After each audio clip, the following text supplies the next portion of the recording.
नमस्कार, आदाब, सत श्री अकाल, गुड मॉर्निंग मेरे प्यारे दोस्तों। स्वागत है आप सभी का हमारे YouTube channel Gyananjali physics classes. और हम आज लेकर आए हैं आप लोगों के लिए क्लास 10th में साइंस में, जहाँ के हम चल रहे थे। कल पिछली क्लास में हमने पढ़ा रिफ्लेक्शन ऑफ लाइट पार्ट 3। आज रिफ्लेक्शन ऑफ लाइट पार्ट 4 पे टॉपिक है हमारा rules for obtaining images from by concave mirror. हम कॉनकेव मिरर के माध्यम से इमेज बनाने के कुछ नियम के बारे में चर्चा करेंगे कि आखिर इसके रूल्स क्या हैं, कैसे कोई इमेज बनेगा। और ध्यान दीजिएगा, बहुत इंपॉर्टेंट टॉपिक है। इमेज फॉर्मेशन के रूल्स आप पढ़ लेंगे, डिटेल से समझेंगे इनको, और इन्हीं इमेज फॉर्मेशन रूल के माध्यम से आप डिफरेंट टाइप ऑफ इमेज बनाएंगे आगे चल के। क्योंकि डिफरेंट टाइप ऑफ इमेज के केस पूछे भी बहुत जाते हैं। कभी आपको ये कहा जाएगा कि ऑब्जेक्ट आपके मिरर से 2f डिस्टेंस पर रखा हुआ है, तो उसका इमेज कहाँ पर बनेगा, उसके नेचर क्या होगा। इन सब चीज़ों के लिए सबसे पहले हमें इमेज फॉर्मेशन रूल पढ़ना होगा। तो आज हम पढ़ेंगे इमेज फॉर्मेशन रूल। और जो एक और इम्पॉर्टेंट टॉपिक है वो है आपका relation between focal length and radius of curvature, उस पर भी चर्चा करेंगे। तो चलते हैं अपने टॉपिक पर। पहला टॉपिक है हमारा rules for obtaining image from by concave mirror. तो रूल्स नंबर 1 क्या है समझेंगे। रूल्स नंबर 1 है a ray of light which is parallel to the principal axis of concave mirror passes through its focus after reflection from the mirror। मतलब हम बात करेंगे, चूंकि कॉनकेव मिरर पढ़ रहे हैं, तो अगर ये आपका एक कॉनकेव मिरर है,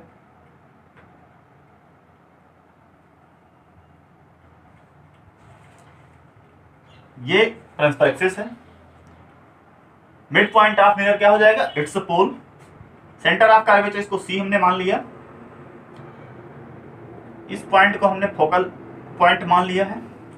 तो हमने जो पहला रूल्स पढ़ा हुआ है, पहला रूल्स ये कह रहा है कि अगर प्रिंसिपल एक्सिस के कोई पैरेलल इंसिडेंट लाइट रे, ठीक है, अगर प्रिंसिपल एक्सिस के पैरेलल लाइट रे आ रही है मिरर की ओर, तो वो आफ्टर रिफ्लेक्शन क्या होगा, मिरर से, कॉनकेव मिरर से रिफ्लेक्शन के बाद कहां से जाएगी, वो फोकस पॉइंट से ही होकर जाएगी। ध्यान दीजिएगा, यही है पहला रूल्स। पहला रूल्स क्या कह रहा है कि कॉनकेव मिरर के सामने अगर प्रिंसिपल एक्सिस के पैरेलल कोई लाइट रे इंसिडेंट हो रही है, तो वो मिरर से आफ्टर रिफ्लेक्शन क्या होगा, फोकल पॉइंट से पास होकर के ही जाएगी। कोई प्रॉब्लम इसमें? बिल्कुल कोई प्रॉब्लम नहीं होनी चाहिए। देख रहे हैं आप, ये इंसिडेंट लाइट रे है, ये यहां से मिरर के इस पॉइंट, अगर हम इसको मान लेते हैं कि के से टकरा रही है, के से टकराने के बाद रिफ्लेक्शन हो रहा है, इसका रिफ्लेक्टेड रू के रूप में यहां से एफ से होकर के गुजर रही है, ठीक है। तो ये आपका रूल्स नंबर 1 था। अब चर्चा करेंगे रूल्स नंबर 2। ये रूल्स ध्यान दीजिएगा, बिल्कुल पढ़ लीजिएगा, और इन्हीं रूल्स के माध्यम से आगे हम केसेस पढ़ेंगे इनके। रूल्स नंबर 2 क्या है, कॉनकेव मिरर की चर्चा कर रहे हैं, फिर से कॉनकेव मिरर। हाँ, मेरे साथ आप लोग भी बनाते जाइए, प्रैक्टिस कर लीजिए। कॉनकेव और कॉन्वेक्स मैंने कल बहुत डिटेल में क्लियर किया है। अक्सर यही गलतियां होती हैं, तो कॉनकेव और कॉन्वेक्स पे गलती नहीं होनी चाहिए। बार बार बनाइए, प्रैक्टिस हो जाएगा।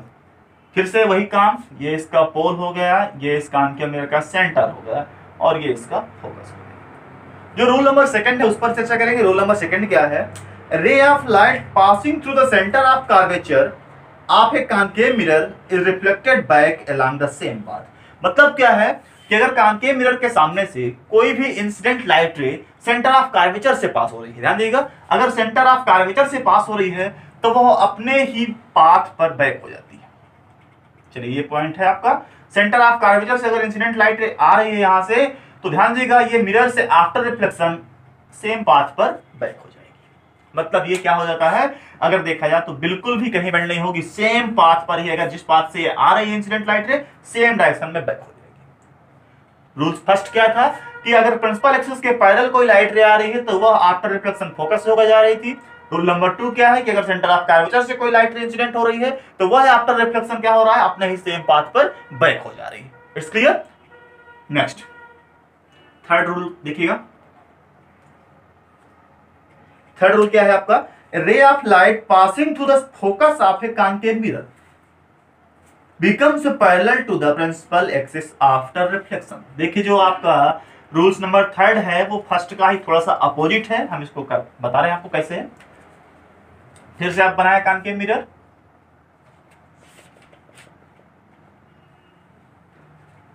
और क्लियर देख लीजिए, ये है आपका कॉनकेव मिरर, माना इसका नाम ए बी दे देते हैं, ठीक है। ये इसकी प्रिंसिपल एक्सिस है, और थोड़ा क्लियर बनाएंगे, ठीक है। ये इसका पोल हो जाएगा मिरर का, कॉनकेव मिरर का। यहां पर इस कॉनकेव मिरर का सेंटर सी है और इस पॉइंट को हमने मान लिया एफ है, ठीक है।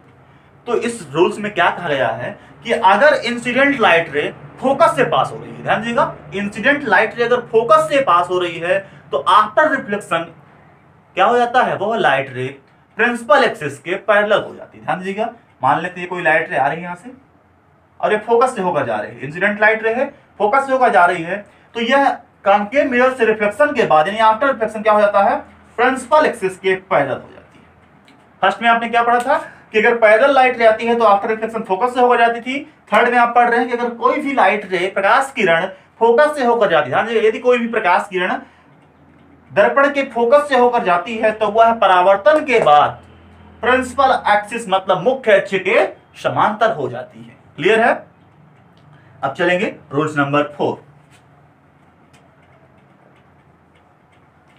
ये क्या है आपका, ray of light which is incident at the pole of a concave mirror. अगर कोई भी प्रकाश किरण क्या होती है, कॉनकेव मिरर में अवतल दर्पण के ध्रुव पर टकराती है, is reflected back making the same angle with the principal axis. ध्यान दीजिएगा, बिल्कुल इंपॉर्टेंट है रूल। आपने इस रूल में पढ़ा, रूल नंबर 4 में, कि अगर अवतल दर्पण के सामने से आती हुई प्रकाश किरण क्या है, अवतल दर्पण के सामने से आती हुई प्रकाश किरण यदि दर्पण के ध्रुव से टकराती है, ये दर्पण का ध्रुव यानी पोल है, ये इंसिडेंट लाइट रे है, तो क्या होता है, वह जिस एंगल पर टकराती है यानी एंगल ऑफ इंसिडेंस पर, उसी एंगल पर रिफ्लेक्ट हो जाती है, यानी angle of incidence is equal to angle of reflection. Rule number 4 क्या कह रहा है कि जिस एंगल पर टकराएगी, ध्यान दीजिएगा, सिर्फ और सिर्फ पोल पर यह कंडीशन होती है।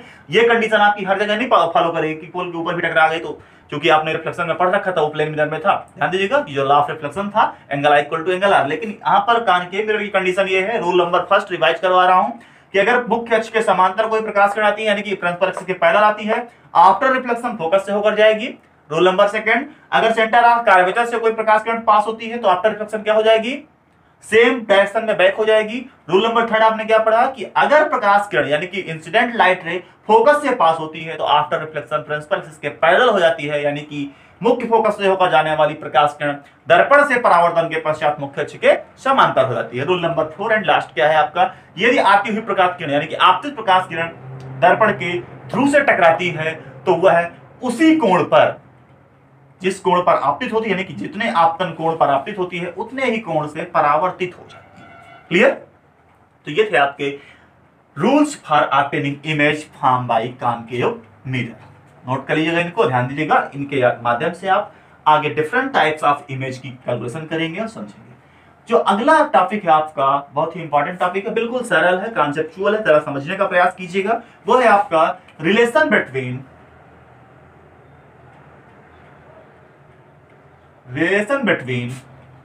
F and R. F and R क्या है जरा समझेंगे। एफ क्या है आपका, फोकल लेंथ, आर क्या है, रेडियस ऑफ कर्वेचर। मतलब अवतल दर्पण की या उत्तल दर्पण की, दोनों की बात करेंगे हम। एक अवतल दर्पण करके बताएंगे, उत्तल दर्पण का आप लोग स्वयं करेंगे, नहीं कर पाएंगे तो फिर हम नेक्स्ट क्लास में करवा देंगे, ठीक है। क्या है, अवतल दर्पण की वक्रता, त्रिज्या तथा फोकस दूरी में संबंध। बहुत ही सरल सा है और इंपॉर्टेंट भी, ध्यान दीजिएगा। क्या है, अवतल दर्पण की वक्रता, त्रिज्या तथा फोकस दूरी में संबंध। हम इस संबंध का गणना करेंगे कि आखिर संबंध क्या है। तो बेटा संबंध हम पहले बता देते हैं क्या है, उसको फिर डिराइव करा देते हैं। संबंध ये है आपका F is equal to R/2। सुना सुना सा लग रहा होगा, कुछ लोगों ने पढ़ा भी होगा। तो F इक्वल टू R/2, ये रिलेशन बिल्कुल ध्यान दीजिएगा। अब इसको हम प्रूव करेंगे कि आखिर कैसे होता है F equal to R/2। Sir ने कह दिया कि होता है, तो नहीं कैसे होता है, ध्यान दीजिएगा। कभी भी कुछ ये नहीं है तो कि वो ऐसे होता है, वो ऐसे होता है। हर चीज कैसे होता है, जो चीज कैसे पर साइंस कहती है, जो चीज लॉजिक पर पॉइंट आउट करे, लॉजिक पर खरा उतरे, जो सब्जेक्ट जिस टॉपिक की हम बात कर रहे हैं, जो बात आप लॉजिक के माध्यम से प्रूव कर सके, वही आपका फैक्ट है। क्लियर है? तो हम चर्चा करेंगे F इक्वल R/2 पर।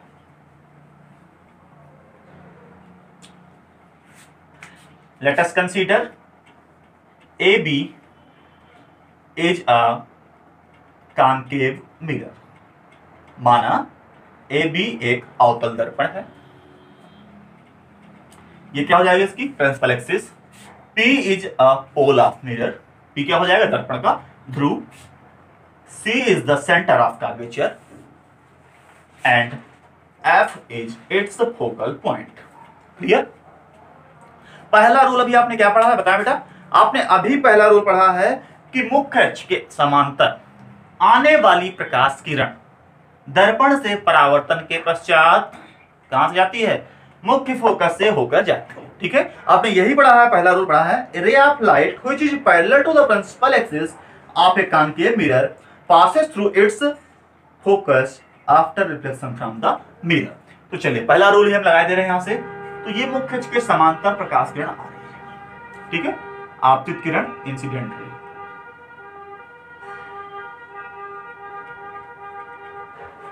कॉन्केव मिरर से रिफ्लेक्शन होगा तो आफ्टर रिफ्लेक्शन कहां से जाएगी, ये फोकस से होकर निकल जाएगी। इसको हम कहेंगे ये है आपकी रिफ्लेक्टेड रे। ठीक, अब ये आपका सेंटर ऑफ कर्वेचर है, यहां से हम नॉर्मल ड्रा करेंगे। ये बिल्कुल इस पॉइंट M पर नॉर्मल होगा। इसको जरा समझेंगे नॉर्मल कैसे होगा, मैं बगल में समझाने का प्रयास कर रहा हूं। चलिए ये मान लेते हैं कोई सर्कल है। अगर ये सर्कल है तो ये सर्कल का सेंटर मान लेते हैं क्या है, C। तो ध्यान दीजिएगा वृत्त के केंद्र से वृत्त की परिधि पर खींची जाने वाली रेखा उसकी त्रिज्या कहलाती है, और त्रिज्या सदैव परिधि पर ध्यान दीजिएगा लंब होती है। मैथमेटिक्स में आपने पढ़ा भी होगा, त्रिज्या सदैव परिधि पर क्या होती है, लंब होती है। ध्यान दीजिएगा तो किसी भी सर्कल पर, तो यहां पर भी आपने देखा ये क्या था, एक खोखला गोला ही था, यानी कि एक सर्कल टाइप कंप्लीट करेंगे तो ये आपका सेंटर है, और यहां पर इसे कह सकते हैं सर्कमफेरेंस। तो ये क्या होगा, यहां से परपेंडिकुलर होगा, लंब होगा, जिसे हम कहेंगे तो नॉर्मल है। CM क्या हो जाएगा, नॉर्मल हो जाएगा। लॉ ऑफ रिफ्लेक्शन में आपने पढ़ा है कि जो आपका एंगल ऑफ इंसिडेंस होता है एंगल ऑफ रिफ्लेक्शन के इक्वल होता है, यानी कि आपतन कोण सदैव परावर्तन कोण के बराबर होता है। तो बिल्कुल गौर कीजिएगा, ये आपतित किरण है, हमने अभी उस दिन समझाया था, फिर समझा दे रहे हैं। ये कोई परावर्तक तल है, ये नॉर्मल हो गया, यहां से ये कोई आपतित किरण होगी, इस पॉइंट से टकराएगी, रिफ्लेक्ट होकर यहां निकल जाएगी। तो नॉर्मल और आपतित किरण के बीच बनने वाले कोण को क्या कहते हैं, हम आपतन कोण कहते हैं। ठीक है, The angle between normal and incident ray is known as angle of incidence. Clear है ना? And the angle between normal and reflected ray, angle between normal and reflected ray is known as angle of reflection. और law of reflection में हमें पढ़ा है point number 2 में कि angle I is equal to angle R, मतलब ये दोनों कोण बराबर होते हैं। तो यहाँ पर ये नॉर्मल था, इस जगह पर आपका नॉर्मल क्या है, CM। तो CM अगर नॉर्मल है तो इस नॉर्मल और इस इंसिडेंट रे के बीच बनने वाला जो एंगल होगा इसे हम क्या कहेंगे, इंसिडेंट एंगल I। एंड इसी नॉर्मल और ये रिफ्लेक्टेड रे MF जो जा रही है, तो रिफ्लेक्टेड रे के बीच ये जो बनने वाला एंगल होगा इसे क्या बोलेंगे, एंगल ऑफ रिफ्लेक्शन, यानी कि R। ये आपका आपतन कोण होगा, ये आपका परावर्तन होगा। क्लियर है?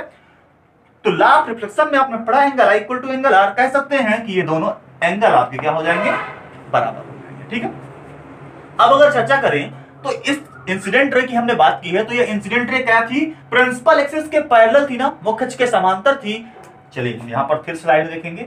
अगर दो ये समांतर रेखा यानी कि टू पैरेलल लाइंस हैं, इनको कोई एक ट्रांसवर्सल लाइन इंटरसेक्ट करती है, यानी कि तिर्यक रेखा काटती है, तो यह दोनों कोण, याद कीजिए कौन से, यह दोनों कोण अल्टरनेट इंटीरियर एंगल यानी कि एकांतर कोण कहलाते हैं, और यह दोनों हमेशा आपस में बराबर होते हैं। जरा ऐसी ही कंडीशन देखिएगा कि कहीं बन रही है क्या, यह एक आपतित किरण है, इस पॉइंट को हमने मान लिया है PM एक आपतित किरण है जो कि मुख्य अक्ष CP के, या इसको L मान लेते हैं, LP के समांतर है। तो ये अगर दोनों समांतर किरणें हैं, समांतर रेखाएं हैं, यहां पर ये तिर्यक रेखा L थी, यहां पर MC यानी CM एक क्या है, ट्रांसवर्सल लाइन है, तिर्यक रेखा है। तो कोण ये वाला कोण और ये वाला कोण बेटा कैसे कोण होंगे, और ये अल्टरनेट इंटीरियर एंगल होंगे, क्या होंगे, एकांतर कोण होंगे, और ये दोनों कोण आपस में बराबर हो जाएंगे। तो अगर इस कोण की वैल्यू I है तो इसको भी हम I मान लेंगे। क्लियर है? और ये दोनों कोण ऑलरेडी बराबर कर चुके हैं, हम आपतन कोण सदैव परावर्तन कोण के बराबर होता है। तो अगर ये दोनों कोण आपस में बराबर हैं और ये कोण इसके बराबर हो गया एकांतर कोण से, तो हम कह सकते हैं ये दोनों कोण भी आपस में बराबर हो जाएंगे। समझते रहिए, फिर मैं डिटेल में करवा दूंगा। तो अगर ये दोनों कोण आपस में बराबर हो गए तो अब जरा एक त्रिभुज देखिएगा CFM, ट्रायंगल है आपके सामने CFM। इस ट्रायंगल में खास बात ये है कि एंगल FCM, ये वाला एंगल जो है इक्वल्स टू एंगल FMC। ये एंगल दोनों आपस में क्या हो जाएंगे, बराबर हो जाएंगे।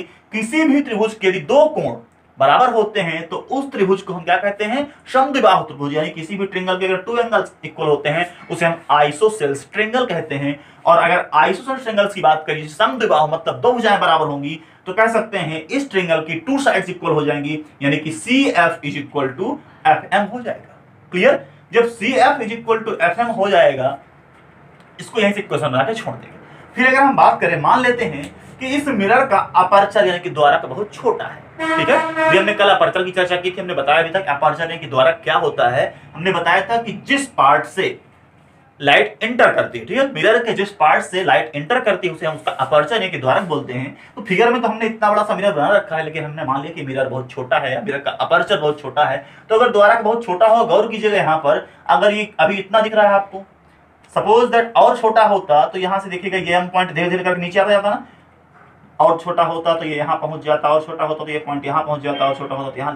तो अगर बिल्कुल छोटा मान लें तो इस एम पॉइंट को हम पी पॉइंट के बिल्कुल नियर में मान सकते हैं। तो अगर इस दर्पण का द्वारक बहुत छोटा होगा तो एम पॉइंट जाहिर सी बात है पी के पास हो जाएगा। बस यही कॉन्सेप्ट ध्यान दीजिएगा। यहाँ पर हम नोट लिखेंगे या यहाँ पर ध्यान देंगे कि यदि दर्पण का द्वारक छोटा हो, लिखेंगे if aperture is very small. अगर इस दर्पण का द्वारक या अपर्चर बहुत छोटा होगा तो यम पॉइंट पी के बहुत पास होगा। यम पॉइंट पी के अगर बहुत पास हो जाएगा तो ध्यान दीजिएगा एफ से लेकर एम तक की जो डिस्टेंस होगी वही एफ से पी की हो जाएगी। क्यों? क्योंकि दोनों लाइन क्या हो जाएंगी, कोइंसिडेंस हो जाएंगी, यानी कि एक के ऊपर एक हो जाएंगी। तो F M is equal to क्या हो जाएगा, एफ पी हो जाएगा। समझिएगा, F M is equal to F P हो जाएगा। पीछे हम एफ एम को सी एफ के इक्वल प्रूव कर चुके हैं। ध्यान दीजिएगा, एफ एम को हम सी एफ के इक्वल प्रूव कर चुके हैं समद्विबाहु त्रिभुज से। क्लियर? दो इक्वेशन आपके सामने बन रहे हैं। अब देखिएगा सी से पी तक की डिस्टेंस क्या कहलाएगी, गौर कीजिएगा, सीपी। सीपी को हम क्या लिख सकते हैं, C F plus F P लिख सकते हैं ना भाई, सीधी सी बात है। अगर एक पूरी अगर बात करें, ये लाइन सपोज दैट 10 सेंटीमीटर की है, इसको हमने यहां से 3 और 7 में डिवाइड कर दिया तो 3 + 7 10 ही होगा ना, चाहे टोटल 10 लिख दें चाहे 3 + 7 लिख दें। तो हम इस सीपी को लिखेंगे C F plus F P. बेटा 2 मिनट की बात और है, बिल्कुल कंसंट्रेशन बनाए रखिएगा। सीपी को हम लिखेंगे C F plus F P. Clear? अभी हमने कहा कि सी एफ को हम एफ एम के इक्वल कर चुके हैं, तो सी एफ के क्या लिख देंगे, एफ एम प्लस, हमने कहा कि अगर अपर्चर इसका द्वारक बहुत छोटा होगा तो एफ एम जो है एफ पी के बराबर हो जाएगा। ऊपर प्रूव कर चुके हैं। तो एफ एम की सॉरी एफ पी की एफ पी लिखा रहने के, हमने कहा जब एफ पी एफ एम के बराबर हो जाएगा तो इस एफ एम को भी हम एफ पी लिख दें। बिल्कुल गौर करने की जरूरत है। C F sorry C P equal to C F plus F P, ये हमने लाइन कवर की। फिर हमने कहा C F is equal to F M, हम प्रूव कर चुके थे समद्विबाहु त्रिभुज से। सी एफ को रिप्लेस किया हमने, एफ एम बना दिया, एफ पी को एफ पी लिखा रहने देंगे। फिर हमने देखा कि अगर दर्पण का द्वारक बहुत छोटा होगा तो एफ पी एफ एम के बराबर होगा। तो हमने अब एफ एम को भी एफ पी से रिप्लेस कर दिया, F P plus F P. F P plus F P क्या हो जाएगा, 2FP। इधर क्या है, CP। ये यहां से रिलेशन निकल के आया आपके पास, CP is equal to 2FP। अब साहब गौर करने की बात यह है कि आखिर CP क्या है और FP क्या है। कल हम पढ़ा रहे थे जब, तो हमने आपको सेंटर ऑफ कर्वेचर भी बताया है, रेडियस ऑफ कर्वेचर भी बताया है, प्रिंसिपल फोकस भी बताया एंड फोकल लेंथ भी बताया है। तो बेटा ध्यान दीजिएगा, दर्पण के ध्रुव यानी कि पोल और ये फोकस, इन दोनों के बीच की दूरी क्या कहते हैं, फोकस दूरी कहते हैं। मतलब FP क्या है, आपकी फोकस दूरी है, फोकल लेंथ है। हमने कल बताया था distance between pole and its focus is known as focal length. ये आपकी क्या हो गई, फोकस दूरी हो गई, यानी FP को हम फोकल लेंथ कहेंगे। एक चीज तो पता लग गई, FP क्या है, फोकल लेंथ है। अब फिर बात करेंगे सेंटर ऑफ कर्वेचर और पोल के बीच की डिस्टेंस को। इसको हमने क्या कहा था, अगर ये सेंटर है, यहां फिगर में देखिएगा ये सेंटर है और सर्कमफेरेंस के बीच की डिस्टेंस क्या होगी, रेडियस होगी ना, त्रिज्या होगी। तो सेम कंडीशन है, सेंटर और पोल के बीच की डिस्टेंस क्या हो जाएगी, रेडियस। यानी कि CP को हम कह सकते हैं R और FP को हम कह सकते हैं या फोकल लेंथ। तो यहां से निकल के आएगा आपका R is equal to 2F, या इस 2 को इधर डिवाइड कर देंगे तो R/2 is equal to F। यह रिलेशन बताया था हमने आपको, तो निकल के आ चुका है हमारा रिलेशन। अब नोट करने की बात यही, एक बार फिर रिवाइज करके हम शुरू से करवा दे रहे हैं, ठीक है। अगर मजा आ गया हो तो थम्स अप जरूर करेंगे, ठीक है। और मुझे आशा है कि प्रॉपर तरीके से सभी बच्चों को हमारे समझ में आ गया होगा। बहुत ही सरल तरीके से समझाने का हमने प्रयास किया है। एक बार फिर देखेंगे और ध्यान दीजिएगा, नोट भी करते जाएंगे। Let us consider A B is a concave mirror. हाँ, कुछ बच्चे जो हिंदी मीडियम के होंगे तो प्रॉब्लम बिल्कुल मत लीजिएगा, मैं लैंग्वेज इसीलिए डबल यूज कर रहा हूं। माना ए बी एक अवतल दर्पण है, क्लियर है। फिर क्या है, ये एक प्रिंसिपल एक्सिस है, इसकी मुख्य अक्ष है जिसका ध्रुव यानी कि दर्पण का पोल क्या है, P है। एंड ये दर्पण का सेंटर ऑफ कर्वेचर यानी कि वक्रता केंद्र C एवं and focal point is F। Clear. Rule number first हमने बताया था, क्या है, मुख्य अक्ष के समांतर आने वाली प्रकाश किरणें दर्पण से परावर्तन के पश्चात मुख्य फोकस से होकर जाती हैं। यही हमने रूल फर्स्ट पढ़ा था। क्या है, प्रिंसिपल एक्सिस के पैरेलल लाइट रे आ रही है ना, the light ray coming from parallel to the principal axis after reflection passes through the focal point. ठीक है, तो यहां से हो गया। इस पॉइंट को हमने मान लिया कि M है, join C to M। C से M को हमने मिला दिया, ये क्या है, नॉर्मल है। ध्यान दीजिएगा, CM क्या है, नॉर्मल है यानी कि लंब है, अभिलंब है CM। क्लियर है। तो आपतित किरण ये है इंसिडेंट रे, आपतित किरण और नॉर्मल के बीच यानी अभिलंब के बीच बनने वाले कोण को क्या कहते हैं, हम आपतन कोण कहते हैं, I, यानी कि angle between incident ray and normal is known as incidence angle I। फिर हम बात क्या करेंगे, the angle between normal and reflected ray is known as angle of reflection, यानी कि परावर्तन कोण है। अभिलंब और परावर्तित किरण के बीच बनने वाले कोण को क्या कहते हैं, परावर्तन कोण कहते हैं। यहां तक क्लियर है ना। अब चलिए चर्चा करते हैं। तो यहां पर लिखेंगे according to law of reflection, यानी कि परावर्तन के नियम के अनुसार। तो क्या हो जाएगा, angle I is equal to angle R। चलिए हम यहां पर कोई नाम दे देते हैं इसको, CFM, इधर एक पॉइंट दे देते हैं, चलिए P। तो ये हो जाएगा एंगल, नोट करते जाइएगा, angle PMC is equal to angle CMF according to law of reflection है। क्लियर है। इसको इक्वेशन फर्स्ट कर दीजिएगा। ठीक, फिर देखेंगे angle PMC is equal to angle FCM। Figure में भी देखते जाइएगा, हमने कहा angle PMC is equal to angle FCM, यानी यह कोण बराबर हुआ। क्लियर है। आई, ये कैसे आया, तो इसकी कंडीशन लिखेंगे, आखिर क्यों बराबर है, तो ब्रैकेट में लिखेंगे एकांतर कोण यानी कि अल्टरनेट इंटीरियर एंगल्स। ठीक है, ये दोनों कोण क्यों बराबर हो गए, अल्टरनेट इंटीरियर एंगल। इसे हम करेंगे इक्वेशन सेकंड। ठीक है, समीकरण नंबर 2। अब समीकरण 1 और समीकरण 2 को देखेगा from equation first and second. तो लेफ्ट हैंड साइड दोनों के इक्वल है ना, इधर भी एंगल PMC है, इधर भी एंगल PMC। तो PMC आपके CMF के भी बराबर है, PMC आपके FCM के भी बराबर है, यानी कि from equation first and second हम कह सकते हैं कि ये दोनों एंगल भी आपस में इक्वल हो जाएंगे। तो लिखेंगे from equation first and second we get, तो अब आपको क्या मिलेगा, देखेंगे यहां से angle CMF is equal to angle FCM। ये मिल गया। अब अगर किसी भी ट्रिंगल्स के 2 एंगल आपस में इक्वल हो जाते हैं तो उस ट्रिंगल को हम कह सकते हैं आइसोसेल्स यानी कि समद्विबाहु त्रिभुज। तो लिखेंगे hence triangle CFM is isosceles triangle. ठीक है, क्या हो जाएगा, आइसोसेल्स ट्रिंगल।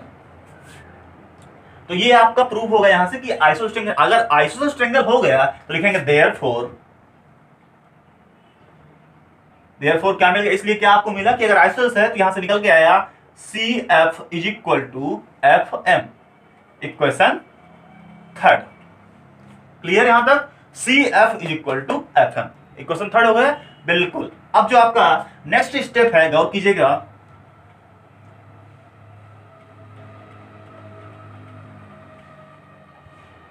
हमने बताया था कि यदि दर्पण का द्वारक छोटा हो तो लिखेंगे इफ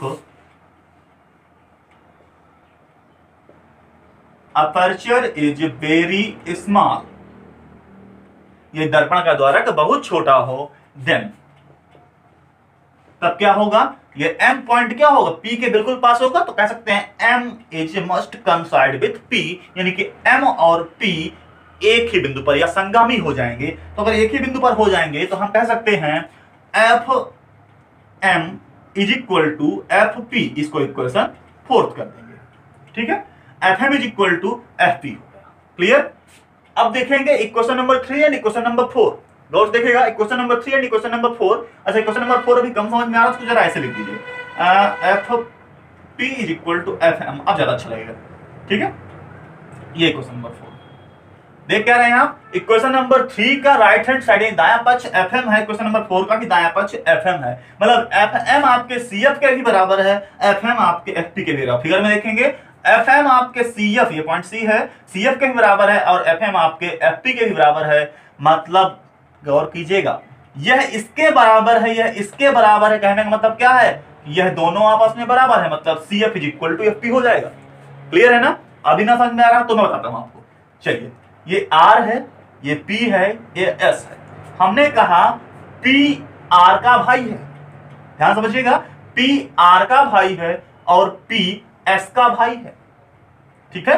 P जो है R का भी भाई है, P जो है S का भी भाई है। ध्यान दीजिएगा, तीनों मेल है यहाँ पर, नहीं तो सिस्टर का रिलेशन आ जाएगा, ठीक है। तीनों मेल है, P हमने कहा R का भी भाई है, P S का भी भाई है, तो जाहिर सी बात है ये दोनों भी आपस में भाई ही होंगे ना। तो यही कंडीशन है, CF FM के भी बराबर है और FM FP के बराबर। तो जब FM इसके भी बराबर है, FM इसके भी बराबर है, तो कह सकते हैं कि CF is equal to FP हो जाएगा। ज्यादा दिमाग नहीं लगाना, सिर्फ देखना है क्वेश्चन नंबर 3 क्वेश्चन नंबर 4। तो कहेंगे फ्रॉम इक्वेशन 3 एंड 4, तो समीकरण 3 और समीकरण 4 से आप क्या देखते हैं, लिखेंगे from equation 3 and 4 we get, क्या मिला आपको, ये मिलेगा आपके वहां से FP is equal to CF, ठीक है। CF is equal to FP मिल गया। इक्वेशन नंबर 5 कर दी, समीकरण नंबर 5। अब ये मत कहिएगा सर ये समीकरण बहुत बना, ठीक है। जितने इक्वेशन आप बनाएंगे तो आपको सहूलियत रहेगी थोड़ा सा देखने के लिए।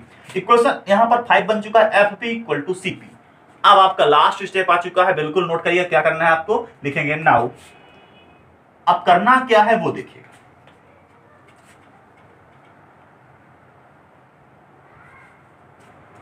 हम लिखेंगे CP is equal to CF plus FP। कौन सी बड़ी बात है सर, कर सकते हैं ना, CP को हम CF प्लस FP में तोड़ सकते हैं, भाई डिस्टेंस तो यही है C से P तक की, इसको दो भागों में तोड़ दिया। जैसे हम कह सकते हैं 10 इज इक्वल टू 5 प्लस 5, कुछ भी लिख सकते हैं, या इसको लिख सकते हैं 4 प्लस 6, है तो 10 ही ना। तो सेम कंडीशन है, CP को हमने लिख दिया CF plus FP।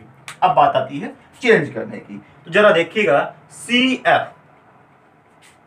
CF equation number 5 में FP के इक्वल है, इसे हम रिप्लेस कर देंगे। CF की लिख सकते हैं FP प्लस FP। कुछ नहीं किया हमने, देखिएगा CF प्लस FP लिखा हुआ था और CF की वैल्यू क्वेश्चन नंबर 5 में FP के इक्वल थी, तो हमने इसको लिख दिया FP और इस FP को चुपचाप FP लिखा दिया। कैसे आए, इसलिए बगल में आप ब्रैकेट लिख देंगे फ्रॉम इक्वेशन 5 या यूजिंग इक्वेशन नंबर 5, समीकरण 5 के प्रयोग से आपने चेंज किया। अब FP प्लस FP लिखा है, जिसको लिख सकते हैं आप 2 टाइम्स FP, इधर क्या लिखा है CP। अब अकॉर्डिंग टू फिगर देखेंगे, चित्र के अनुसार देखेंगे तो CP क्या है, distance between C and P, यानी कि centre of curvature and pole, यानी कि दर्पण की वक्रता केंद्र और ध्रुव के बीच की दूरी है, जिसे हम कहते हैं रेडियस ऑफ कर्वेचर, यानी कि वक्रता त्रिज्या। तो इसे हम लिखेंगे R equal to 2 FP, distance between pole and its focal point, यानी कि दर्पण के ध्रुव और फोकस पॉइंट के बीच की दूरी को क्या कहते हैं, फोकस दूरी, फोकल लेंथ, इसको लिखेंगे हम F। R equal to 2F मिल चुका है, या इसी को लिख सकते हैं this implies F is equal to R by 2। Clear. तो जल्दी से वीडियो को लाइक करें और अपने सभी साथियों को शेयर जरूर कर दें, वीडियो पसंद आया होगा।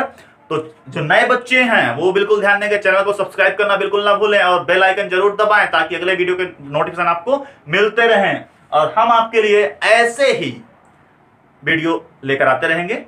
तो नेक्स्ट टॉपिक की चर्चा करेंगे हम नेक्स्ट क्लास में, और बिल्कुल वीडियो को रिपीट करके एक बार देख लीजिएगा। कहीं भी प्रॉब्लम समझ नहीं आए तो हमारे टेलीग्राम चैनल पर हमसे संपर्क कर सकते हैं। Telegram channel Gyananjali physics classes by Pradeep Singh, clear है। उस पर आपको पिछले कंटेंट्स भी मिल जाएंगे।